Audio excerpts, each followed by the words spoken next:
when you hear the word bondage, you usually think of being tied up. And the word bondage essentially means the state of being a slave.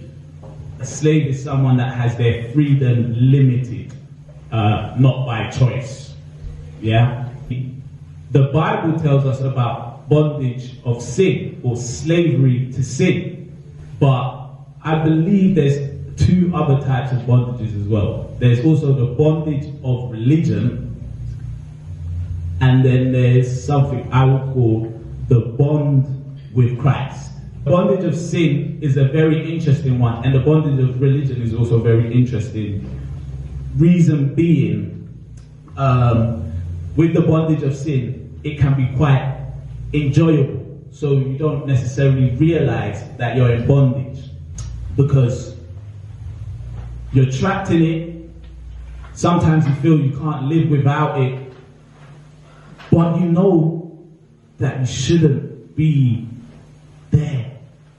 Sometimes we exchange a bondage to sin and we exchange it with a bondage to religion, and we think that we've done the right thing, but it's just another bondage that doesn't get you anywhere. It's box ticking religion. Is it about people that are only Christians to tick some boxes so they get to heaven? They think if I do this, if I baptize myself, if I give tithes, then I'll go to heaven. They're not in it for a relationship. They're not in it for a relationship. They're not in it for a relationship. Listen, know about it. Some of you guys know about that. You're not in it for a relationship. You're talking every night, but you're not in it for a relationship. Why are you shuffling? No, I'm playing. Yeah? You're replying back to the text, but you're not in it for a relationship. With a relationship, it is rooted in intimacy. Intimacy is essentially close familiarity or friendship. Familiarity, closeness. That intimacy means deeply knowing another person and feeling deeply known. Some of us have been going to church for 20 something years and we don't feel like we know anything about Christ, and we don't feel like Christ knows anything about us. What are we called to be? A witness or a judge?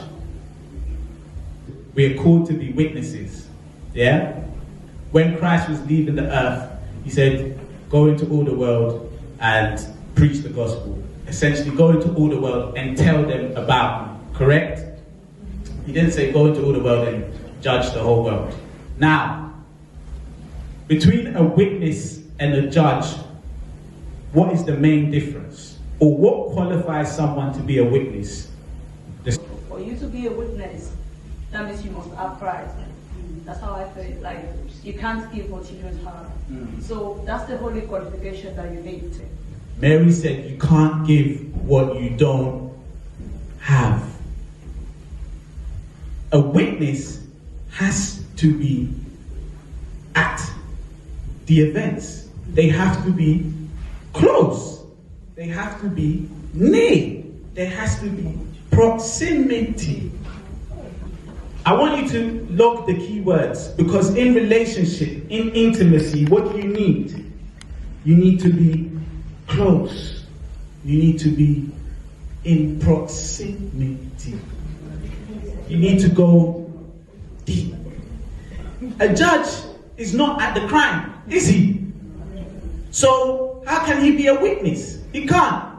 Can he? No. A witness can only be someone that was there, that experienced it. So if our mandate from Christ, or if our job description from Christ was to be witnesses, but if we don't have intimacy, how can we effectively witness?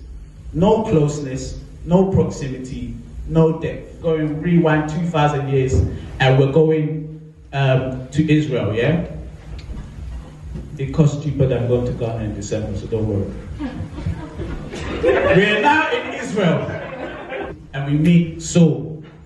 Saul is a judgmental Pharisee. The Pharisees, these are the lawmakers in the land at that time. They tell people, yes, you're doing it right, or no, you're doing it wrong. He believes Christians are doing the wrong thing. So he's on a mission to imprison as many of them as possible. He's essentially a judge. He's playing the role of a judge. He's very judgmental. But in Acts chapter 9, the Bible says, on his way to do his job, there was an interruption. And he had a close experience with Christ. He had a one-of-a-kind, deep experience with Christ. And that changed him. Essentially, Saul, who was under the bondage of religion, was freed from that bondage, and he was moved into a bond with Christ.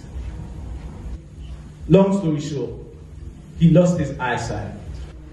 As soon as he got it back, he went to the temple and started declaring the gospel of Jesus.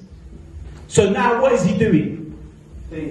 He's being a witness. But what switched him from a judge to a witness? An encounter with Jesus. Exactly. A deep encounter with Jesus. A one-of-a-kind encounter with Jesus.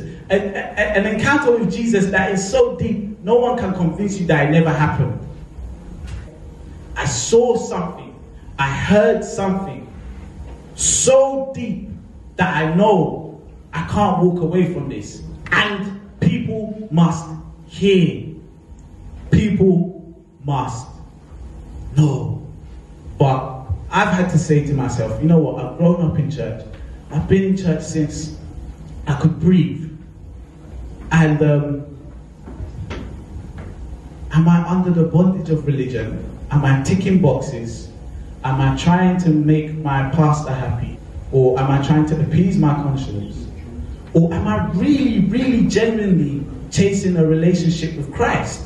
Every time I do something, whether it's prayer or reading the Bible or going to church, am I going there and saying, when I go to do this thing, I want to do it with everything that's in me. I want to get everything out of it that I possibly can. I need to get deeper. My relationship needs to become more intimate.